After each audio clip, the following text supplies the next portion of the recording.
Hi guys, for today's video guys, nagluto nga pala ako ng ginataang abalong or dahon ng gabi sa Tagalog na may tilapia. Ito na nga guys, una kong ginawa is magha-harvest muna ako ng dahon ng gabi dito sa aking tanim. Kasi ito yung tanim ko na nakaraang buwan.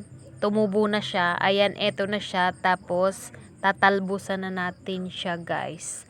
At lulutuin natin sa gata yung dahon ng gabi. Ayan, kaya nanguha ako.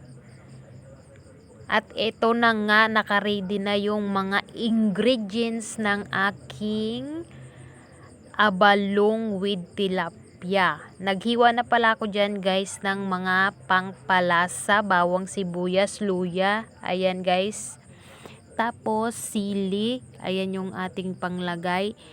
Ilalagay ko nga pala dito sa ibabaw ng dahon ng gabi yung ating tilapia guys, para hindi siya madurog. Ayan. Tapos lalagay ko na lahat-lahat ng mga pangpalasa dyan. Lalagyan ko na ng timpla para habang kumukulo siya guys, nanunuot sa ating gulay yung ating ng mga pangpalasa niya. Nilagay ko na pala yung pangalawang gata guys. Yung unang gata tinabi ko muna kasi palalambutin muna natin yung abalong or dahon ng gabi sa pangalawang gata guys. Ito na nga, kumukulo na yung ating ginataang gabi. Antayin siya natin guys na maubos yung pangalawang gata niya or lumambot yung gabi. Kaya ito, nag-add ako ng siling labuyo kasi mas masarap sa ginataan is makanghang. Ito na nga guys, wala na siyang sabaw. Ilalagay na natin yung unang gata. Ayan. Hindi natin siya guys tatakpan para hindi siya mamumuo yung ating gata guys. Kasi pag tinakpan mo yan, mamumuo yung gata.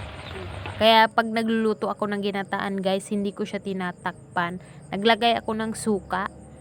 Tapos antayin nating maluto kasi mabilis lang naman yan maluto. Tingnan nyo guys yung aking pagluluto ng ginataan. Lumalabas yung mantika niya kasi hindi ko siya tinatakpan. Kaya ayan yung resulta. Magata yung ating niluto na abalong. Sa Ilonggo guys, abalong yan kung tawagin. Ayan guys, tingnan nyo guys, hindi siya namumuo. Heto na nga guys, luto na yung ating ginataang tilapia na may abalong. Kaya kakain na tayo.